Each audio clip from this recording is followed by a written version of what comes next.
Hey everybody, Tina here, and I'm going to do some more reading for you. I'm hoping to also get a game stream in today.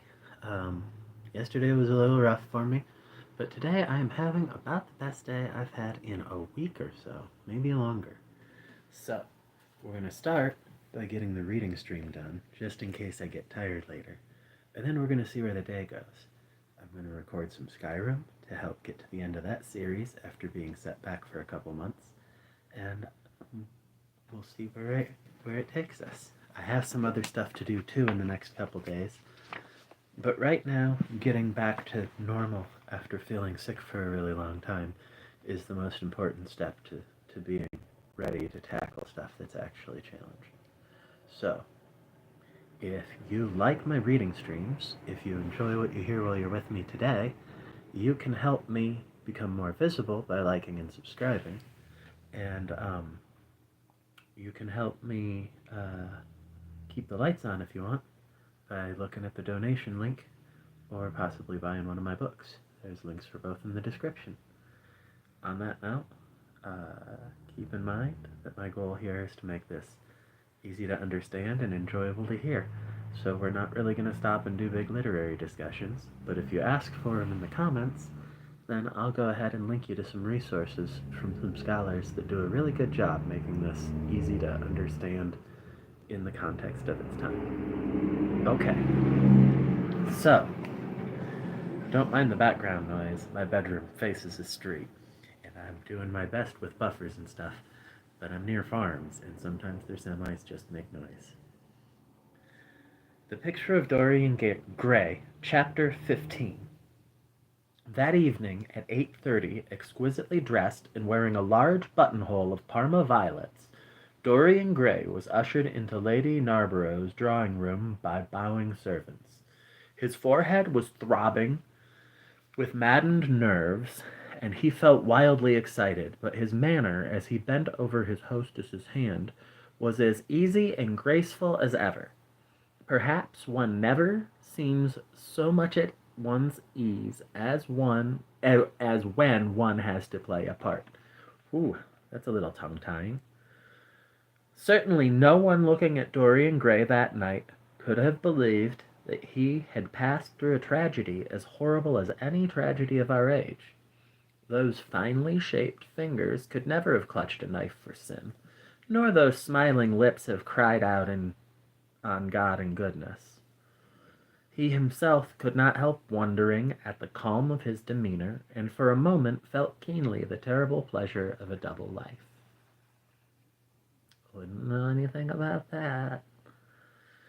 It was a small party, got up, rather, in a hurry by Lady Narborough, who was a very clever woman, with what Lord Henry used to describe as the remains of really remarkable ugliness.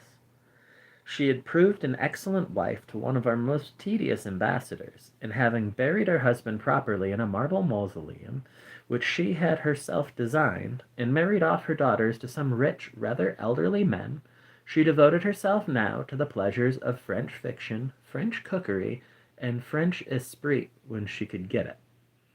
Dorian was one of her special favorites, and she always told him that she was extremely glad she had not met him in early life. "I know, my dear, I should have fallen madly in love with you," she used to say, "and thrown my bonnet right over the mills for your sake. It is most fortunate that you were not thought of at that time. As it was, our bonnets were so unbecoming, and the mills were so occupied in trying to raise the wind, that I never had even a flirtation with anybody." However, that was all Narborough's fault.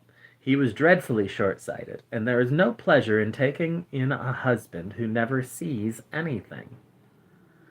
Her guests this evening were rather tedious. The fact was, as she explained to Dorian, behind a very shabby fan, one of her married daughters had come up quite suddenly to stay with her, and to make matters worse, had actually brought her husband with her. "I think it is most unkind of her, my dear," she whispered. "Of course I could go and stay with them every summer after I come home from Hamburg, but then an old woman like me must have fresh air sometimes, and besides, I really wake them up. You don't know what an existence they lead down there. It is Pure, unadulterated country life. They get up early because they have so much to do, and they go to bed early because they have so little to think about. There's not been a scandal in the neighborhood since the time of Queen Elizabeth, and consequently they all fall asleep after dinner. You shan't sit next to either of them. You shall sit by me and amuse me." Dorian murmured a graceful compliment and looked round the room. Yes, it was certainly a tedious party.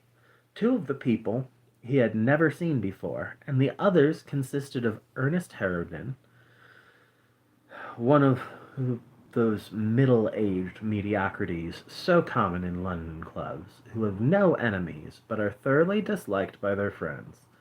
Lady Ruxton, an overdressed woman of 47, with a hooked nose, who was always trying to get herself compromised, but was so peculiarly plain that to her great disappointment, no one would ever believe anything against her. Mrs. Erlyn, a pushing nobody with a delightful lisp and Venetian red hair. Lady Alice Chapman, his hostess's daughter, a dowdy, dull girl with one of those characteristic British faces that, once seen, are never remembered. And her husband, a red-cheeked, white-whiskered creature who, like so many of his class, was under the impression that inordinate joviality can atone for an entire lack of ideas. He was rather sorry he had come, till Lady Narborough, looking at the great ormolu gilt clock that sprawled in gaudy curves on the mauve-draped mantel-shelf, exclaimed, "How horrid of Henry Wotton to be so late! I sent round to him this morning on chance, and he promised faithfully not to disappoint me." It was some consolation that Harry was to be there, and when the door opened and he heard his slow musical voice lending charm to some insincere apology, he ceased to feel bored. But at dinner he could not eat anything. Plate after plate went away untasted. Lady Narborough kept scolding him for what she called an insult to poor Adolphe, who who invented the menu specifically for you. And now and then Lord Henry looked across at him, wondering at his silence and abstracted manner. From time to time the butler filled his glass with champagne. He drank eagerly, and his thirst seemed to increase. "Dorian," said Lord Henry at last, as the Schadenfreude was being handed around, "what is the matter with you tonight? You are quite out of sorts." "I believe he is in love," cried Lady Narborough, "and that he is afraid to tell me for fear I should be jealous." "He is quite right. I certainly should." "Dear Lady Narborough," murmured Dorian, smiling, "I have not been in love for a whole week, not in fact since Madame de Ferrol left town." "How you men can fall in love with that woman!" exclaimed the old lady. "I really cannot understand it." "It is simply because she remembers you when you were a little girl, Lady Narborough," said Lord Henry. "She is the one link between us and your short frocks." "She does not remember my short frocks at all, Lord Henry. But I remember her very well at Vienna 30 years ago, and how décolleté she was then." "Well, she is still décolleté," he answered, taking in an olive in his long fingers. "And then when she is very smart and grown, she looks like an edition deluxe of a bad French novel. She is really wonderful and full of surprises. Her capacity for family affection is extraordinary. When her third husband died, her hair turned quite gold from grief." "How can you, Harry?" cried Dorian. "It is a most romantic explanation," laughed the hostess. "But her third husband, Lord Henry? You don't mean to say that Ferrol is the fourth?" "Certainly, Lady Narborough." "Well, I don't believe a word of it." "Well, ask Mr. Gray. He is one of her most intimate friends." "Is it true, Mr. Gray?" "She assures me so, Lady Narborough," said Dorian. "I asked her whether, like Marguerite de Navarre, she had their hearts embalmed and hung at her girdle. She told me she didn't, because none of them had any hearts at all." 4 husbands, upon my word. That is too zealous. Too audacious, I tell her, said Dorian. Oh, she is audacious enough for anything, my dear. And what is Ferrol like? I don't know him. The husbands of very beautiful women belong to the criminal classes, said Lord Henry, sipping his wine. Lady Narborough hit him with her fan. Lord Henry, I am not at all surprised that the world says you are extremely wicked. But what world says that? Asked Lord Henry, elevating his eyebrows. It can only be the next world. This world and I are on excellent terms. Everybody I know says you are very wicked, cried the old lady, shaking her head. Lord Henry looked serious for some moments. It is perfectly monstrous, he said at last. The way people go about nowadays saying things against one behind one's back that are absolutely and entirely true. Isn't he incorrigible? Cried Dorian, leaning forward in his chair. I hope so, said his hostess, laughing. But really, if you all worship Madame de Ferrol in this ridiculous way, I shall have to marry again so as to be in the fashion. You will never marry again, Lady Narborough, broke in Lord Henry. You were far too happy. When a woman marries again, it is because she detested her first husband. When a man marries again, it is because he adored his first wife. Women try their luck, men risk theirs. Narborough wasn't perfect, cried the old lady. If he had been, you would not have loved him, my dear lady, was the rejoinder.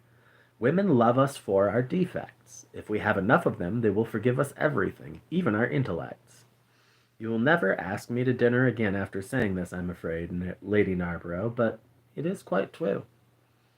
Of course it is true, Lord Henry. If we women did not love you for your defects, where would you all be? Not one of you would ever be married. You would be a set of unfortunate bachelors. Not, however, that there would alter in you much. Nowadays, all the married men live like bachelors, and all the bachelors like married men. End of the century, murmured Lord Henry. End of the world, answered his hostess. I wish it was the end of the world, said Dorian with a sigh. Life is a great disappointment. Oh, my dear, cried Lady Narborough, putting on her gloves, don't tell me that you have exhausted life. When a man says that, one knows that life has exhausted him. Lord Henry is very wicked, and sometimes I wish that I had been. But you are made to be good. You look so good. I must find you a nice wife. Lord Henry, don't you think Mr. Grey should be married? I'm always telling him so, Lady Narborough, said Lord Henry with a bow. We must look out for a suitable match for him. I shall go through Debrett carefully tonight and draw out a list of all the eligible young ladies. With their ages, Lady Narborough? Asked Dorian. Of course with their ages, slightly edited, but nothing must be done in a hurry. I want it to be what the Morning Post calls a suitable alliance, and I want you to both be happy. What nonsense people talk about happy marriages, exclaimed Lord Henry. A man can be happy with any woman as long as he does not love her.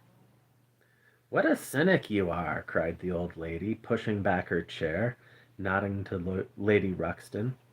You must come and dine with me soon again. You really are an admirable tonic, much better than what Sir Andrew prescribes for me. You must tell me what people you would like to meet, though. I want it to be a delightful gathering. I like men who have a future and women who have a past, he answered. Or do you think that would make it a petticoat party? I fear so, she said, laughing as she stood up. 1,000 pardons, my dear Lady Ruxton, she added. I didn't see you hadn't finished your cigarette. Never mind, Lady Narborough. I smoke a great deal too much. I am going to limit myself for the future. Pray don't, Lady Ruxton, said Lord Henry. Moderation is a fatal thing. Enough is as bad as a meal. More than enough is as good as a feast.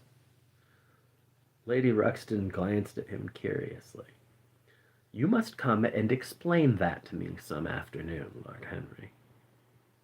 It sounds a fascinating theory, she murmured as she swept out of the room.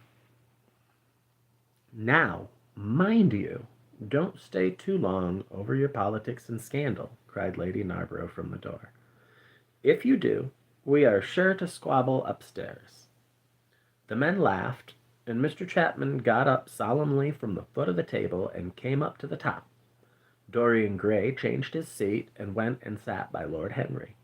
Mr. Chapman began to talk in a loud voice about the situation in the House of Commons. He guffawed at his adversaries. The word doctrinaire, full of terror to the British mind, reappeared from time to time between his explosions. An alliterative prefix served as an ornament of oratory.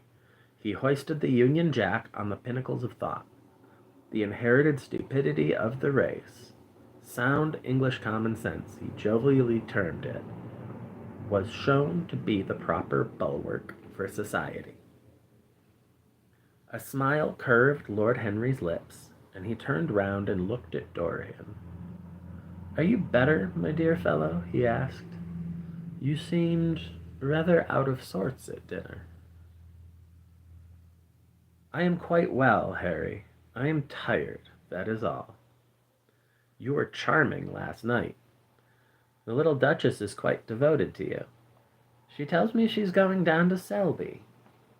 She has promised to come on the 20th. Is Monmouth to be there, too?" "Oh, yes, Harry. He bores me dreadfully, almost as much as he bores her. She is very clever, too clever for a woman. She lacks the indefinable charm of weakness. It is the feet of clay that makes the gold of the image precious. Her feet are very pretty, but they are not feet of clay. White porcelain feet, if you like. They have been through the fire, and what the fire does not destroy, it hardens. She has had experiences." "How long has she been married?" asked Dorian. "An eternity, she tells me. I believe, according to the peerage, it is 10 years. But 10 years with Monmouth must have been like eternity with time thrown in. Who else is coming?" "Oh, the Willoughbys, Lord Rugby and his wife, our hostess, Geoffrey Clouston, the usual set. I've asked Lord Grotrian." "I like him," said Lord Henry. "A great many people don't, but I find him charming. He atones for being occasionally somewhat overdressed by being always absolutely overeducated. He's a very modern type." "I don't know if he will be able to come, Harry. He may have to go to Monte Carlo with his father. What a nuisance people's parents are. Try and make him come. By the way, Dorian, you ran off very early last night. You left before 11. What did you do afterwards? Did you go straight home?" Dorian glanced at him hurriedly and frowned. "No, Harry," he said at last. "I did not get home till nearly 3. "Did you go to the club?" "Yes," he answered. Then he bit his lip. "No, I don't mean that. I didn't go to the club. I walked about. I forget what I did." "How inquisitive you are, Harry. You always want to know what one has been doing. I always want to forget what I have been doing. I came in at 2:30, if you wish to know the exact time. I had left my latchkey at home, and my servant had to let me in.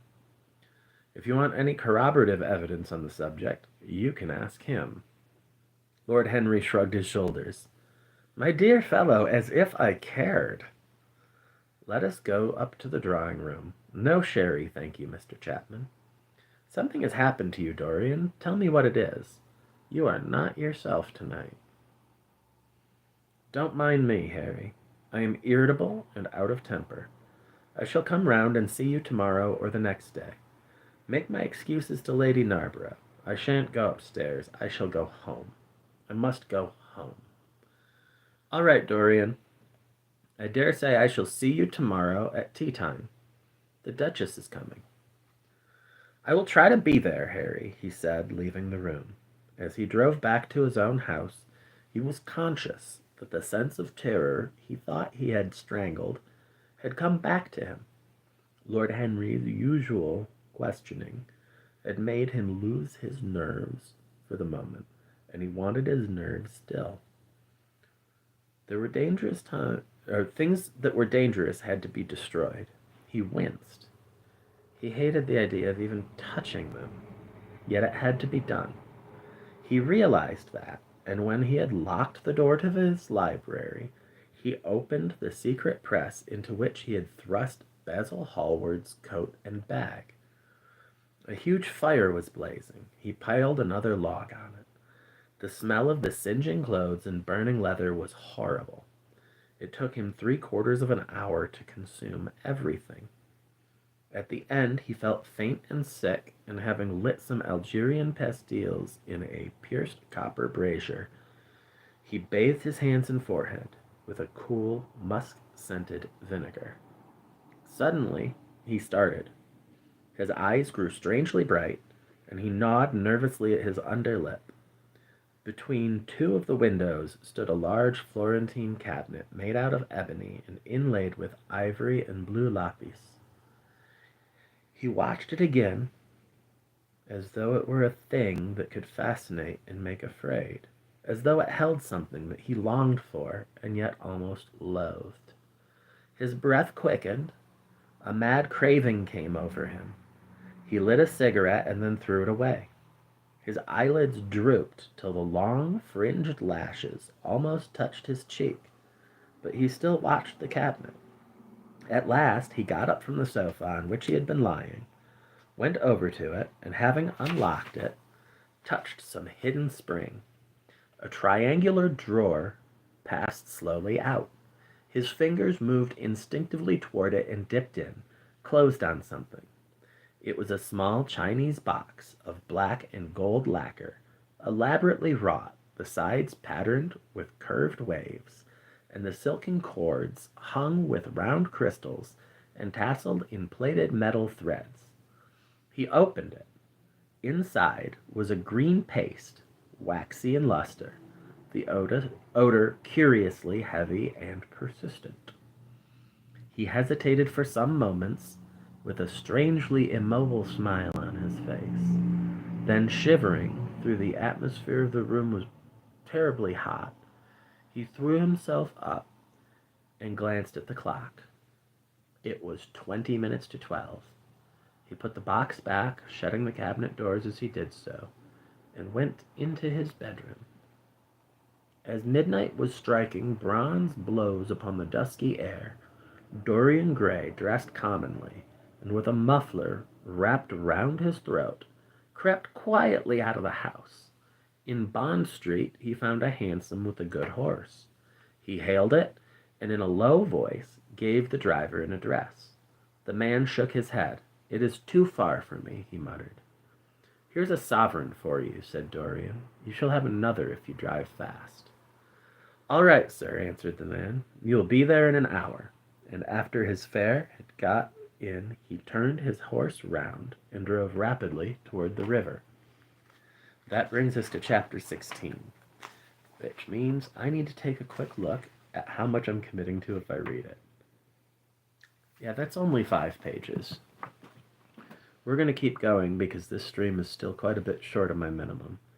So let's dive into chapter 16, and I'll update the description after we're done.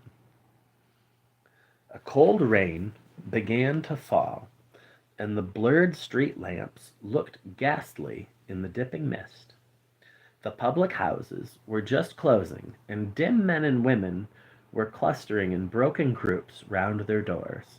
From some of the bars came the sound of horrible laughter. In others, drunkards brawled and screamed. Lying back in the hansom, with his hat pulled over his forehead, Dorian Gray watched with listless eyes the sordid shame of the great city, and now and then he repeated to himself the words that Lord Henry had said to him on the first day they had met: to cure the soul by means of the senses, and the senses by means of the soul. Yes, that was the secret. He had often tried it, and would try it again now. There were opium dens where one could buy oblivion, dens of horror where the memory of old sins could be destroyed by the madness of sins that were new. The moon hung low in the sky like a yellow skull. From time to time a huge misshapen cloud stretched a long arm across and hid it. The gas lamps grew fewer, and the trees more narrow and gloomy. Once the man lost his way and had to drive back half a mile. A steam rose from the horse as it splashed up the puddles. The side windows of the hansom were clogged with a gray flannel mist. To cure the soul by means of the senses, and the senses by means of the soul, how the words rang in his ears. His soul, certainly, was sick to death. Was it true that the senses could cure it? Innocent blood had been spilt. What could atone for that? For there was no atonement. But though forgiveness was impossible, forgetfulness was possible still. And he was determined to forget, to stamp the thing out, to crush it as one would crush the adder that had stung one. Indeed, what right had Basil to have spoken to him as he had done? Who had made him a judge over others? He had said things that were dreadful, horrible, not to be endured. On and on plodded the hansom, going slower, it seemed to him, at each step. He thrust up the trap and called to the man to drive faster. The hideous hunger for opium began to gnaw at him. His throat burned. His delicate hands twitched nervously together. He struck at the horse madly with his stick. The driver laughed and whipped up. He laughed in answer, and the man was silent. The way seemed interminable, and the streets like the black web of some sprawling spider. The monotony became unbearable, and as the mist thickened he felt afraid. Then they passed by lonely brickfields. The fog was lighter here, and he could see the strange bottle-shaped kilns with their orange fan-like tongues of fire. A dog barked as they went by, and far away in the darkness some wandering seagull screamed. The horse stumbled in a rut and then swerved aside and broke into a gallop. After some time they left the clay road and rattled again over rough-paven streets. Most of the windows were dark, but now and then fantastic shadows were silhouetted against some lamp-lit blind. He watched them curiously. They moved like monstrous marionettes and made gestures like live things. He hated them. A dull rage was in his heart. As they turned a corner, a woman yelled something at them from an open door, and two men ran after the hansom for about 100 yards. The driver beat at them with his whip. It is said that passion makes one think in a circle. Certainly, with hideous iteration, the bitten lips of Dorian Gray shaped and reshaped those subtle words that dealt with soul and sense, till he had found in them the full expression, as it were, of his mood, and justified, by intellectual approval, passions that without such justification would still have dominated his temper. From cell to cell of his brain crept the one thought, and the wild desire to live, most terrible of all men's appetites, quickened into force each trembling nerve and fiber. Ugliness, that had once been hateful to him because it had made things real, became dear to him now for that very reason. Ugliness was the one reality. The coarse brawl, the loathsome den, the crude violence of disordered life, the very vileness of thief and outcast, were more vivid in their intense actuality of impression than all the gracious shapes of art, the dreamy shadows of song. They were what he needed for forgetfulness. In 3 days he would be free. Suddenly, the man drew up with a jerk at the top of a dark lane. Over the low roofs and jagged chimney stacks of the houses rode the black masts of ships. Wreaths of white mist clung like ghostly sails to the yards.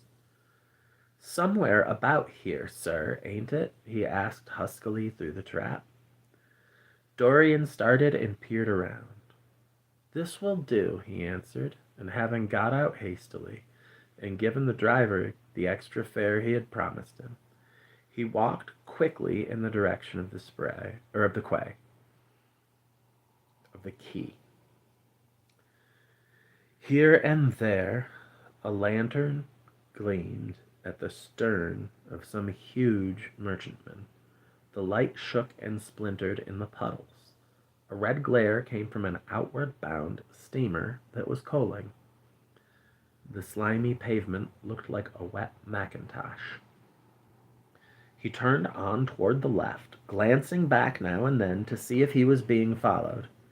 In about 7 or 8 minutes, he reached a small shabby house that was wedged in between two gaunt factories. In one of the top windows stood a lamp. He stopped and gave a peculiar knock. After a little time, he heard the steps in the passage and the chain being unlocked. The door opened quietly, and he went in without saying a word to the squat, misshapen figure that had flattened itself into the shadow as he passed. At the end of the hall hung a tattered green curtain that swayed and shook in the gusty wind which had followed him in from the street. He dragged it aside and entered a long, low room which looked as if it had once been a third-rate dancing saloon. Shrill, flaring gas jets, dulled and distorted in the fly-blown mirrors that faced them, were ranged round the walls. Greasy reflectors of ribbed tin backed them, making quivering discs of light. The floor was covered with ochre-colored sawdust, trampled here and there into mud, and stained with dark rings of spilt liquor. Some Malays were crouching by a little charcoal stove, playing with bone counters and showing their white teeth as they chattered. In one corner, with his head buried in his arms, a sailor sprawled over a table, and by the tawdrily painted bar that ran across one complete side stood two haggard women, mocking an old man who was brushing the sleeves of his coat with an expression of disgust. "He thinks he's got red ants on him," laughed one of them as Dorian passed by. The man looked at her in terror and began to whimper. At the end of the room there was a little staircase leading up to a darkened chamber. As Dorian hurried up its 3 rickety steps, the heavy odor of opium met him. He heaved a deep breath, and his nostrils quivered with pleasure. When he entered, a young man with smooth yellow hair, who was bending over a lamp lighting a long thin pipe, looked up at him and nodded in a hesitating manner. "You here, Adrian?" muttered Dorian. "Where else would I be?" he answered listlessly. "None of the chaps will speak to me now." "I thought you'd left England." "Darlington is not going to do anything. My brother paid the bill at last. George doesn't speak to me either. I don't care," he added with a sigh. "As long as one has this stuff, one doesn't want friends. I think I have had too many friends." Dorian winced and looked round at the grotesque things that lay in such fantastic postures on the ragged mattresses. The twisting limbs, the gaping mouths, the staring, lusterless eyes fascinated him. He knew in what strange heavens they were suffering, and what dull hells were teaching them the secret of some new joy. They were better off than he was. He was prisoned in thought. Memory, like a horrible malady, was eating his soul away. From time to time he seemed to see the eyes of Basil Hallward looking at him. Yet he felt he could not stay. The presence of Adrian Singleton troubled him. He wanted to be where no man would know who he was. He wanted to escape from himself. "I am going on to the other place," he said after a pause. "On the wharf?" "Yes. That mad cat is sure to be there. They won't have her in this place now." Dorian shrugged his shoulders. "I'm sick of women who love one. Women who hate one are much more interesting. Besides, the stuff is better. Much the same. I like it better. Come and have something to drink. I must have something." "I don't want anything," murmured the young man. "Well, never mind." Adrian Singleton rose up wearily and followed Dorian to the bar. A half-caste, in a ragged turban and a shabby ulster, grinned a hideous greeting as he thrust a bottle of brandy and 2 tumblers in front of them. The women sidled up and began to chatter. Dorian turned his back on them and said something in a low voice to Adrian Singleton. A crooked smile, like a crease, writhed across the face of one of the women. "We are very proud tonight," she sneered. "For God's sake, don't talk to me," cried Dorian, stamping his foot on the ground. "What do you want? Money? Here it is. Don't ever talk to me again." 2 red sparks flashed for a moment in the woman's sodden eyes, then flickered out and left them dull and glazed. She tossed her head and raked the coins off the counter with greedy fingers. Her companion watched her enviously. "It's no use," sighed Adrian Singleton. "I don't care to go back. What does it matter? I'm quite happy here." "You will write to me if you want anything, won't you?" said Dorian after a pause. "Perhaps. Well, good night, then." "Good night," answered the young man, passing up the steps and wiping his parched mouth with a handkerchief. Dorian walked to the door with a look of pain in his face. As he drew the curtain aside, a hideous laugh broke from the painted lips of the woman who had taken his money. "There goes the devil's bargain," she hiccuped in a coarse voice. "Curse you, don't call me that." She snapped her fingers. "Prince Charming is what you like to be called, ain't it?" she yelled after him. The drowsy sailor leapt to his feet as she spoke, and looked wildly around. The sound of the shutting of the hall door, fell on his ear. He rushed out as if in pursuit. Dorian Gray hurried along the quay toward the drizzling rain. His meeting with Adrian Singleton had strangely moved him, and he wondered if the ruin of that young life was really to be laid at his door, as Basil Hallward had said to him with such infamy of insult. He bit his lip, and for a few seconds his eyes grew sad. Yet after all, what did it matter to him? One's days were too brief to take in the burden of another's errors on one's shoulders. Each man lived his own life and paid his own price for living it. The only pity was one had to pay so often for a single fault.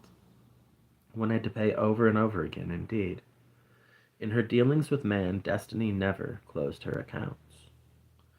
There are some moments, psychologists tell us, when the passion for sin, or for what the world calls sin, so dominates a nature that every fiber of the body, as every cell of the brain, seems to be instinct with fearful impulses. Men and women at such moments lose the freedom of their will. They move to their terrible end as automatons move. Choice is taken from them, and conscience is either killed, or if it lives at all, lives but to give rebellion its fascination and disobedience its charm. For all sins, as theologians weary not of reminding us, are sins of disobedience.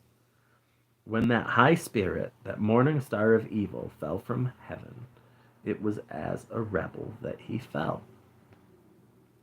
Callous, concentrated on evil, with strained mien and soul hungry for rebellion, Dorian Gray hastened on, quickening his step as he went, but as he darted aside into a dim archway that had served him often as a shortcut to the ill-famed place where he was going, he felt himself suddenly seized from behind, and before he had time to defend himself, he was thrust back against a wall, with a brutal hand round his throat. He struggled madly for life, and by a terrible effort wrenched the tightening fingers away. In a second he heard the click of a revolver, and saw the gleam of a polished barrel pointing straight at his head, and the dusky form of a short, thick-set man facing him. "What do you want?" he gasped. "Keep quiet," said the man. "If you stir, I shoot you." "You're mad. What have I done to you?" "You wrecked the life of Sybil Vane," was the answer. "And Sybil Vane was my sister. She killed herself. I know it. Her death is at your door. I swore I would kill you in return. For years I have sought you. I had no clue, no trace. 2 people who could have described you were dead. I knew nothing of you but the pet name she used to call you. I heard it tonight by chance.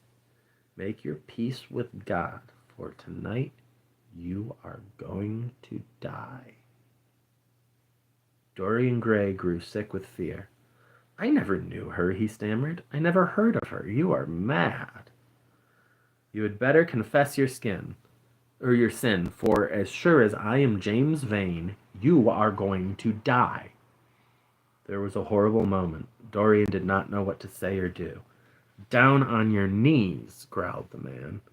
I give you 1 minute to make your peace. No more. I go on board tonight for India, and I must do my job first. 1 minute, that's all.